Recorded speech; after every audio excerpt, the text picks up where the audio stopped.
Hello, j'espère que tu vas bien. Si tu es une entreprise qui génère déjà de l'argent en ligne grâce à tes réseaux sociaux, grâce à ta liste email, grâce à ta publicité, mais que tu n'as pas du tout encore capitalisé sur ton site internet, alors regarde vraiment cette vidéo jusqu'au bout parce que je vais te donner exactement la méthode pour que tu arrives à reprendre tout ton contenu sur ton site, l'optimiser et faire en sorte d'aller faire un x2 vraiment au minimum et sur ton trafic web de qualifié qui va générer des clients. C'est ça l'objectif. Juste avant que je te présente ça, mais qui je suis. C'est ça qui va t'intéresser dans un premier temps.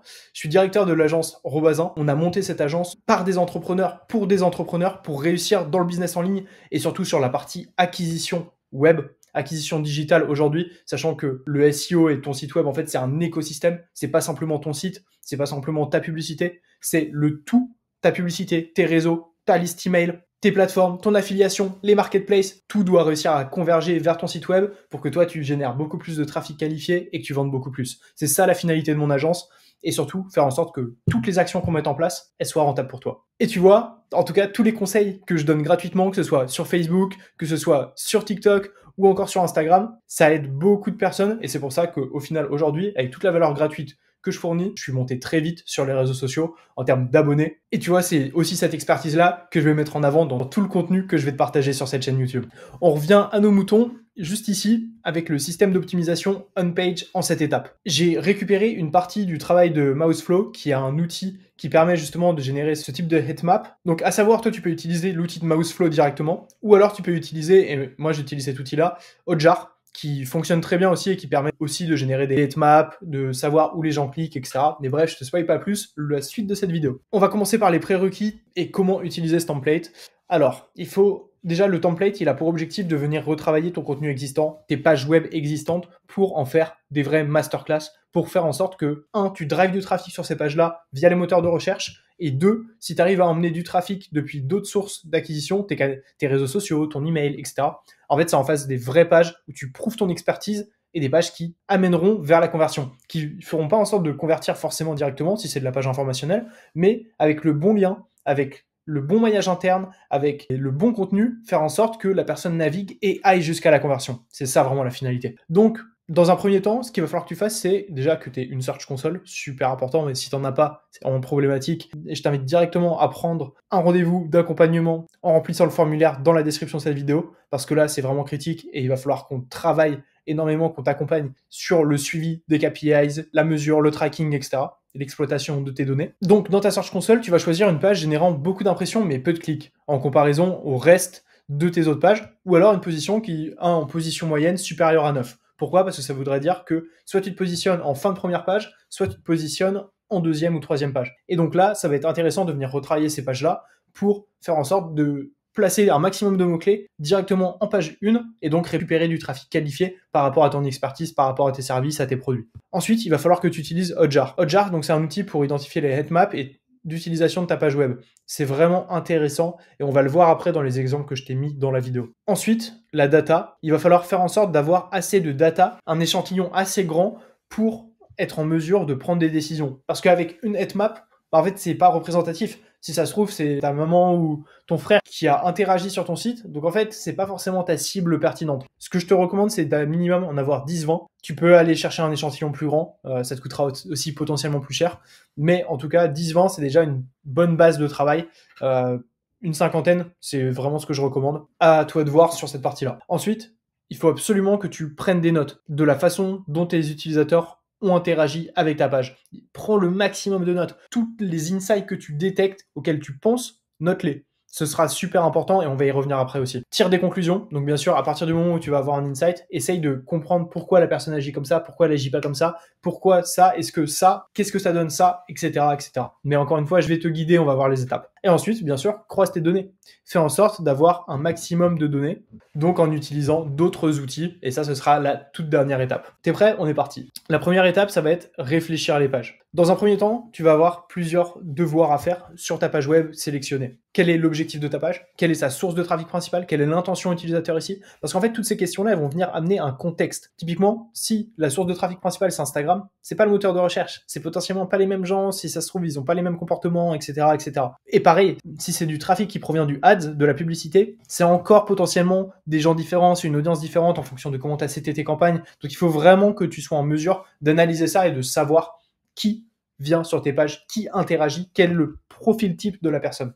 Ensuite, quelle est l'intention de l'utilisateur ici? Donc, avec cette page-là, à quoi tu réponds? Quelles sont les actions utilisateurs à suivre? Et après, on a mis les points impactant l'expérience utilisateur, vitesse de chargement de la page, présence de pop-up, présence d'un chatbot, éléments de navigation, taille des images, formulaire, etc.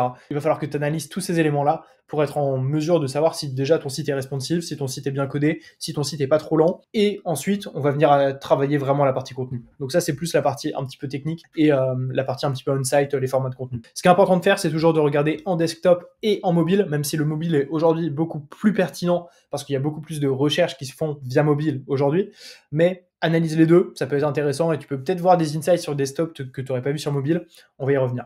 Donc là, je t'invite à refaire un petit peu ce type de schéma ou alors le faire sur papier, c'est toi qui vois, mais à prendre des notes. Typiquement, les infos globales, date, auteur, temps, tu vois, c'est ce qu'on a ici. Voir si c'est pertinent, si c'est pas pertinent. C'est un exemple de page, c'est quelque chose qui m'a interloqué, sachant que ces éléments-là n'étaient pas cliquables. Il y a peut-être des choses à faire avec ça. Ensuite, tu vois, là, on voit ici qu'il y a une bannière de pop-up. Donc pour Mouseflow, pour justement aller s'inscrire et utiliser l'outil. À voir, elle est au milieu du contenu, on y reviendra encore une fois. Et après, tu vois, donc on a la suite du contenu avec titre, paragraphe, titre, paragraphe, titre, paragraphe, là une autre pop-up, et là on arrive à la fin avec une présentation de l'auteur, et du coup là, la possibilité de s'inscrire à la newsletter, et on a fini la page. Très bien, et ça ressemble à quoi sur mobile? C'est la même chose, tac, c'est la même chose ici, tu vois, avec la bannière qui est un petit peu plus épaisse, les titres qui, là pour celui-ci paraît un petit peu long quand même, il est sur 4 lignes. Tu vois, tous ces insights-là, il faut vraiment que tu les notes si tu as des petites idées comme ça qui pop. Dès que tu te fais une réflexion, en fait, note-la. Ce sera toujours pertinent, tu le verras. Donc là, on a, tac, la partie sign up newsletter, et donc là, on a le maillage interne. Et ensuite, on a le footer. Ok, très bien. Donc ça, c'était la première partie. Ensuite, on passe à la headmap du scroll. Donc là, en fait, tout simplement, et tu l'as à la fois sur Mouseflow et à la fois sur Hotjar, encore une fois, comme tout ce qu'on va voir, ça va être la headmap du scroll. Quelles sont les parties du contenu les plus vues? Et donc en fait, headmap, parce que c'est des zones de chaleur. Donc en fait, tu vas voir le rouge, c'est ce qui est très vu tout le temps. Le bleu, c'est ce qui est très peu vu. Avant tout ça, répondre aux questions. Quel pourcentage du contenu est vu par les utilisateurs? Est-ce qu'ils atteignent les CTA importants de ta page? Est-ce que ton contenu pousse à scroller et découvrir la suite? À quel point les comportements diffèrent entre mobile et desktop? Est-ce que ton contenu important se trouve dans la zone de perte des utilisateurs? Et est-ce que la page est trop longue ou trop courte? Et après, tu peux rajouter des questions. Est-ce que les liens proposés permettent le maillage interne vers des questions similaires ou des questions qui viennent approfondir le sujet? Tu vois, c'est des éléments que tu peux venir ajouter. Donc, on va venir regarder la headmap. Et donc, tu vois, la zone rouge, c'est la zone qui est vue énormément. Et en fait, on voit qu'on a déjà une déperdition assez importante ici, où on passe en jaune. Et sur mobile, c'est encore pire. Parce qu'en fait, donc ça, c'est le premier écran qu'il voit. Et donc, il y a déjà une bonne partie, tu vois. Il y a 30% qui est perdu juste parce qu'il ne scrolle pas. Donc en fait, si ça se trouve, juste mettre une petite pop-up en mode « Ah, vous pouvez scroller, découvrir l'article » ou un sommaire. Si ça se trouve, ça va augmenter ton nombre de scrolls. Et en fait, aujourd'hui, dans le référencement, les facteurs d'engagement, c'est super important. Le fait que les gens scrollent, que les gens interagissent, que les gens restent longtemps sur ta page web, perdre 30% ici, ça veut dire que tu vas avoir du taux de rebond sur ta page. Donc, c'est un très mauvais signal à envoyer à Google. Et en fait, il va moins bien te positionner aussi. C'est pour ça que ces éléments-là d'optimisation des facteurs d'engagement sur tes pages web, c'est méga important en 2024 et en 2025, ça va l'être encore plus. Tu ne pourras pas réussir ton SEO en 2025 si tu ne le fais pas, tout simplement. Donc, là, on a une déperdition. Tu vois, ici, on est à 80%. Ça scrolle un petit peu plus sur desktop, c'est marrant. On perd les 30% à partir de là, juste avant la pop-up.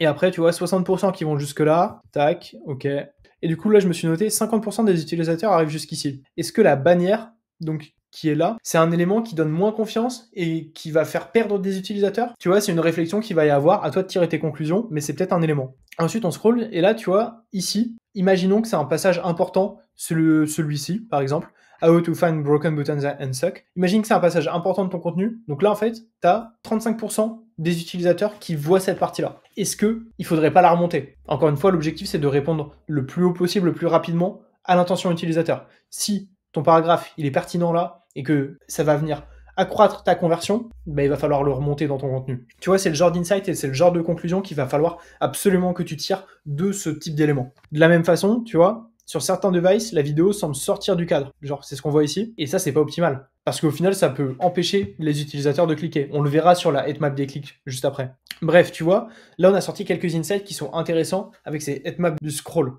Et donc, il va falloir que tu viennes chercher beaucoup plus de conclusions comme ça pour optimiser ton contenu. Toujours dans un objectif de faire en sorte que tes éléments importants ils soient vus, ils soient cliqués, que ça amène de l'engagement, que ça permette d'aller plus loin à l'utilisateur dans la page. Et au contraire, tout ce qui est moins important, bah soit ça saute, soit on le met à la fin du contenu. Tu vois, c'est le genre de conclusion qu'on va aller chercher. Ensuite, on va avoir, en troisième étape, la heatmap des clics. Là, on va répondre aux questions. Est-ce que les utilisateurs cliquent sur des éléments interactifs, sur des éléments non interactifs, donc des éléments qui ne sont pas cliquables, mais ils ont tendance à cliquer quand même. Certains éléments interactifs sont-ils négligés? Quels éléments du menu de navigation sont les plus ou moins cliqués? Est-ce que les boutons vers les réseaux sociaux ou autres CTA secondaires sont cliqués? Et quelle est l'efficacité des différents éléments tels que les témoignages, les critiques ou les produits mis en valeur? Tu vois, là, c'est des questions qui vont être très importantes parce que là, on parle des clics. Où est-ce que tes utilisateurs cliquent? Et si on regarde de façon plus précise, tu vois, on va avoir le nombre de clics. Là, 0 ici, sur le book démo. 0 ici. Là, 2. Là, 0, là, 2. Et tu vois, on voit que l'échantillon ici, il est un peu trop faible parce qu'on n'a pas beaucoup de cliqueurs, etc. Mais un échantillon de 50, 100, c'est beaucoup plus intéressant parce que là, tu vas avoir de la matière. Et comme c'est des pourcentages, tu vas savoir exactement quel est le comportement de tes utilisateurs pertinents. Donc là, on a du clic sur le fil d'Ariane, donc ça c'est intéressant. On a beaucoup de clics sur le nom d'auteur, donc ça c'est intéressant. Et là tu vois la page elle n'était pas cliquable, c'était un élément non interactif. Donc en fait est-ce qu'il ne faudrait pas faire un lien vers une page auteur pour venir améliorer le EAT, l'expertise, l'autorité, la réputation, etc. etc. Ça c'est des facteurs aussi importants pour le SEO. Tu vois je te l'ai mis ici, il s'intéresse à l'auteur, est-ce que c'est pas important de créer ou alors de mettre un lien vers la page LinkedIn, en effet. Ensuite, tu vois, on va avoir un petit clic sur le lien qui est ici, on va avoir des petits clics sur la vidéo, mais peut-être que là, en fait, on a moins de clics ici parce que beaucoup ont cliqué là. Ou alors, inversement, on a beaucoup de clics ici, donc là, il y a 6 clics, parce qu'ils ont cliqué sur la vidéo avant et ça les a convaincus. Tu vois, il y a des questions à se poser comme ça et il faudrait faire des tests, en fait, de l'A/B testing sur les placements à terme de tes différents éléments. Et ensuite, tu vois, on va avoir des clics là sur l'image, donc potentiellement faire en sorte d'avoir un lien cliquable et qui t'emmène vers une autre ressource de ton site. Tu vois, il y a plein de façons de réfléchir et de faire en sorte d'exploiter ces éléments-là, tous les insights qu'il va y avoir grâce à ces outils. Et donc, tu vois, on a la même chose sur mobile. Donc, pareil, prendre des notes, sortir les insights, tirer des conclusions. En quatrième étape, on va regarder la heatmap de l'attention. Quel est le contenu qui attire le plus les utilisateurs? Et donc là, en fait, on parle vraiment d'attention. Où est-ce qu'ils vont rester pendant un certain temps? Ton contenu clé retient-il l'attention des utilisateurs? Y a-t-il des parties de ta page qui sont systématiquement négligées? Tes images et les éléments multimédia attirent-ils ou détournent-ils l'attention? Les utilisateurs prêtent-ils attention à tes publicités ou autres contenus promotionnels? Et les utilisateurs se concentrent-ils sur les éléments pour accomplir leurs tâches? Et tu vois, là, c'est vraiment important parce qu'on va voir qu'il y a beaucoup de personnes qui restent ici. C'est peut-être le fait de simplement arriver sur la page web et en fait, ils sont pas concentrés, ils font autre chose. Donc, ils restent beaucoup ici. Ou alors, ils vont se renseigner sur l'auteur, etc. Tu vois, il y a plein de possibilités. Mets toutes tes hypothèses sur papier et après, tu viens tester et tu viens tirer des conclusions à terme. Là, tu vois qu'on a un petit peu plus parce qu'il y a la vidéo certainement et parce qu'il y a la pop-up. Donc ça, c'est intéressant. Ça montre quand même qu'on a une certaine partie des utilisateurs qui vont jusque-là et qui restent attentifs à cette partie-là. Après, tu vois, ça se diminue. On a un petit peu plus là au niveau de l'image. Ils restent un petit peu plus, ils doivent être intéressés quand même. Donc là, ça peut prouver qu'il faudrait que tu aies plus d'images pour capter encore plus l'attention, tu vois. Il y a potentiellement ce genre d'insight à aller chercher. Apparemment, ce paragraphe plaît un peu plus que celui-ci, en tout cas. Et tu vois, en fait, ça va venir te permettre aussi de voir la qualité de ton contenu, la qualité de tes paragraphes, la qualité de tes parties, et les améliorer en fonction. Typiquement, tu vois, sur mobile, la vidéo fait l'objet d'une attention accrue. Elle doit avoir des sous-titres et être bien présentée au niveau de la page, etc. Faire en sorte qu'elle soit responsive, ce genre de choses. Et potentiellement, en fait, vu qu'elle est très vue en mobile, potentiellement mettre au format mobile vertical, tu vois. Il y a peut-être quelque chose à faire là-dessus. Et après, tu vois, on a un élément ici, là, donc avec l'image et ce paragraphe-là, qui est apparemment très vu, qui capte beaucoup l'attention. Donc, c'est intéressant, mais il faudrait peut-être leur remonter un petit peu pour capter l'attention et faire en sorte que, en fait, comme on les a intéressés, ils scrollent un petit peu plus. Tu vois, c'est des stratégies comme ça qu'il va falloir mettre en place à terme pour venir améliorer encore plus le contenu. À partir de là, on va passer à l'étape 5. Et l'étape 5, c'est l'identification du référencement. Savoir en fait comment cette page-là est référencée aujourd'hui sur le moteur de recherche. La page est-elle positionnée sur le mot-clé principal? Sur quel mot-clé associé la page se positionne-t-elle? Quels mots-clés génèrent des impressions mais ne sont pas sur la page? Quels mots-clés sont positionnés dans le top 8 et génèrent des clics? Quels mots-clés sont positionnés dans le top 8 et génèrent que des impressions? Quels mots-clés sont positionnés dans le top 8 et ne génèrent ni clics ni impressions? Quels sont les mots-clés présents dans les zones d'attention de la page? Bref, tu vois, il y a plein de questions à se poser. Et pour ça, il te suffit d'aller dans ta Search Console, en fait, dans Search Results, d'ajouter un filtre. À partir du moment où tu ajoutes ton filtre, tu vas cliquer sur page. Page, tu vas venir mettre l'URL exacte de ta page. Et à partir de là, en fait, tu vas avoir ce type de tableau avec toutes tes requêtes qui sont ici, qui sont masquées parce que c'est une niche très particulière. Et ensuite, tu vas avoir tes impressions et la position moyenne par requête. Et donc là, en fait, tu vas être en mesure d'avoir des insights sur les mots-clés. Typiquement, tu vois, là, ce mot-clé, il fait 697 impressions, 3 clics et 12,3. Bah, celui-ci, il m'interpelle parce que il fait beaucoup plus d'impressions que les autres, il génère moins de clics que beaucoup d'autres. Donc, en fait, il y a peut-être des choses à aller faire. Si ça se trouve, ce mot-clé est pas vraiment présent sur la page. Donc, en l'ajoutant, on va aller chercher un meilleur positionnement, on va aller chercher plus de résultats et une meilleure sémantique, etc. sur la page aussi. Et tu vois, je te l'ai mis ici. Il va falloir que tu sortes le mot-clé principal, celui sur lequel tu veux te positionner, et les mots-clés associés, donc les mots-clés vraiment importants qui vont permettre, un, de contextualiser ta page, et deux, qui vont être nécessaires, logiques, d'être présents sur cette page-là. Ensuite, on va passer au placement des mots-clés. Donc maintenant qu'on a identifié les mots-clés, donc le référencement de la page, répondre aux questions. Quel est le mot-clé principal de la page? Donc ça, on l'a vu juste avant, mais je te l'ai remis ici, Recording Website Visitor. À quels endroits est présent ce mot-clé sur la page? Quels sont les mots-clés secondaires logiques associés? Où se trouvent ces mots-clés sur la page? Le début de la page contient-il une mise en contexte pertinente et percutante? Le jeu du mot mystère. Je t'en parle dans ma formation de rédaction web qui est dans une playlist de ma chaîne YouTube et totalement gratuite. La réponse à l'intention de recherche se trouve-t-elle bien en haut de la page et quels sont les mots-clés présents dans les zones d'attention de la page. Et tu vois, je t'ai mis donc là des mots-clés associés. Et en fait, ce que j'ai fait, et après tu peux le faire sur papier, tu peux le faire à ta sauce comme tu le veux, toujours pareil. Ce que j'ai fait, c'est que j'ai repris la headmap d'intention parce que je trouvais ça assez pertinent, ou tu peux le faire aussi avec le clic. Et en fait, j'ai mis à chaque fois qu'il y a eu l'utilisation du mot-clé principal, du mot-clé principal, du mot-clé associé, du mot-clé associé, etc., etc. Et en fait, tu vas voir si tes mots-clés principaux et associés sont dans des parties qui sont vus ou pas vus, qui sont cliqués ou pas cliqués. Et en fait, ça va te permettre aussi d'avoir des insights intéressants par rapport à l'intention, par rapport à tes utilisateurs, par rapport au contenu de ta page, est-ce qu'il est pertinent ou pas, etc., etc. Et est-ce que cette partie est pertinente si elle ne possède pas de mots-clés principal ou associé? Et ça, c'est intéressant aussi. Est-ce que t'es pas hors sujet sur une partie de ta page? Parce que là, tu abordes un sujet qui, en fait, sémantiquement et logiquement, n'est pas forcément le plus pertinent et qui pourrait potentiellement être traité dans une autre page. Donc, faire du maillage interne, un lien depuis cette page vers l'autre page qui traite du sujet, qui est spécifique, qui est logiquement pas très loin, mais qui ne nécessite pas d'être présent dans cette page-là. Tu vois un petit peu la réflexion. Et donc ça, tu peux le faire aussi sur mobile. Et on passe à l'étape 7, la dernière étape qui est l'étape de la qualité du code. Donc être sûr que ton site et que ta page web soit sur des bases saines. Est-ce qu'il y a des liens 404 ou 301? Donc si tu envoies vers des pages 404 ou des pages 301, bah en fait ce sera toujours moins pertinent pour Google et parce que tu vas augmenter le coût du budget de crawl. C'est un sujet que je développerai plus tard, un petit peu technique, mais en tout cas il faut faire en sorte d'avoir le maximum de liens 200 et très peu de liens qui soient pas accessibles, quoi, d'une certaine façon. L'ensemble des liens sur la page sont-ils pertinents pour l'utilisateur? Est-ce que tu fais des liens que vers des contenus, vers des pages qui sont logiques? Parce que si tu fais un lien vers une page qui n'a rien à voir, en fait c'est pas pertinent, donc l'utilisateur il cliquera pas, donc en fait ça va desservir tes deux pages. Quelle est la qualité du code sur la page? Y a-t-il des erreurs? Les balises méta sont-elles optimisées pour le CTR autour du mot-clé? Ça c'est super important. La balise meta title, elle est prédominante dans le référencement par rapport à un mot-clé. Il faut absolument que tu aies ton mot-clé dans ta balise meta title et que ta balise meta title plus ta méta description, elle fasse en sorte à L2 d'optimiser ton CTR, de faire en sorte de capter le maximum de trafic sur ce résultat-là et pas sur le résultat de tes concurrents. Donc en te différenciant, etc. Ça c'est vraiment important aussi. Et ensuite, est-ce que la structure de tes titres est bonne? Et tout ça, on va le voir avec les deux petits outils que je t'ai mis ici gratuits, Meta SEO Inspector et Check My Links. Là, tu vois, je t'ai fait exactement la présentation comme si j'avais utilisé Check My Links qui vient surligner les liens en rouge si c'est des liens 404, dans un certain vert si c'est des liens 301 et dans un autre vert si c'est des bons liens en 200. Et là, tu vois, imaginons qu'on ait des liens 404, bah, il faut absolument les corriger parce qu'en plus, là, si tu as un lien 404 vers ta pop-up, ça veut dire qu'en fait, tu envoies vers une page qui n'existe pas, donc en fait, tu convertis rien du tout. C'est super important de checker ça, et que ce soit vers ton site ou vers d'autres sites aussi, c'est toujours mieux d'envoyer vers les bons liens. Donc là, un lien 200, ok,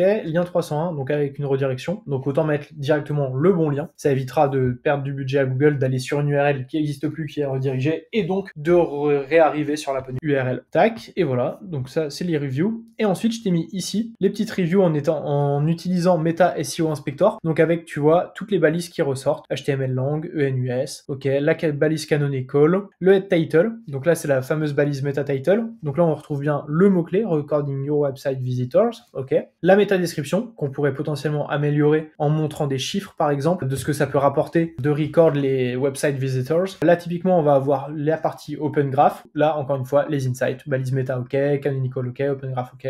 Par contre tu vois c'est ce que je te mettais, améliorer la méta description pour augmenter le CTR. Et ensuite avec cette extension qui est gratuite, tu as aussi toute l'analyse de tes titres. Et là, on se rend bien compte qu'en fait, quand tu arrives sur la page, on est directement sur un titre H4. Ça n'a aucun sens. Ta page, elle doit être structurée comme un livre, avec première partie, deuxième partie, ou alors même tome 1, à l'intérieur, premier chapitre, premier sous-chapitre, etc.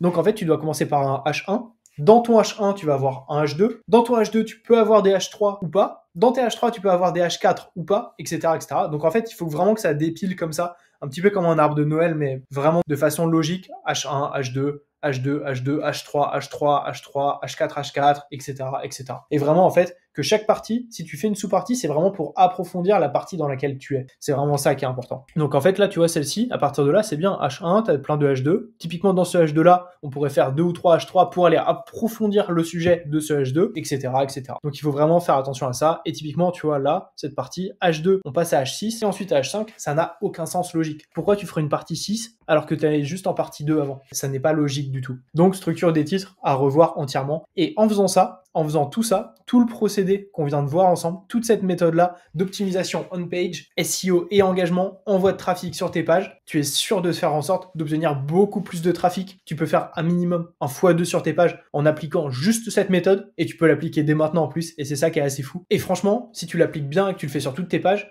bah, tu vas aller chercher beaucoup plus de trafic et tu vas simplement optimiser ton existant. Donc en fait, tu vas vraiment capitaliser sur le contenu que tu as déjà créé. Et ça, c'est vraiment intéressant. T'as pas besoin d'aller chercher à créer beaucoup plus dans un premier temps. Optimise déjà ton existant. Et à partir de là, pour la suite, si tu veux aller beaucoup plus loin, si tu veux aller produire un plan de contenu, faire en sorte d'aller maximiser ta croissance et vraiment capitaliser, investir sur ton actif digital qui est ton site web et tous ces assets, les réseaux sociaux, l'email, bref, tous les autres canaux qui vont venir pousser ton site, lui envoyer du trafic et mettre en place des stratégies qui sont pérennes, n'hésite pas à remplir le formulaire d'accompagnement dans ma bio. Dans tous les cas, je propose toujours un meeting, un devis gratuit avec un plan fil rouge de la stratégie qu'on envisage. Et après, c'est à toi de voir si tu veux qu'on travaille ensemble pour la mettre en place ou non. Mais dans tous les cas, ça ne t'engage à rien du tout. Et moi, j'adore découvrir de nouveaux business et surtout réfléchir à comment on pourrait collaborer pour que ce soit vraiment gagnant-gagnant et que toutes les actions qu'on mette en place, elles soient rentables pour toi à la fin. Et comme toujours, si tu as aimé cette vidéo, le contenu et que tu es encore là, ça veut certainement dire que c'est le cas. N'hésite pas à mettre un petit like, à t'abonner et à mettre la petite cloche. Et nous, on se retrouve la semaine prochaine pour une nouvelle vidéo. Allez, ciao!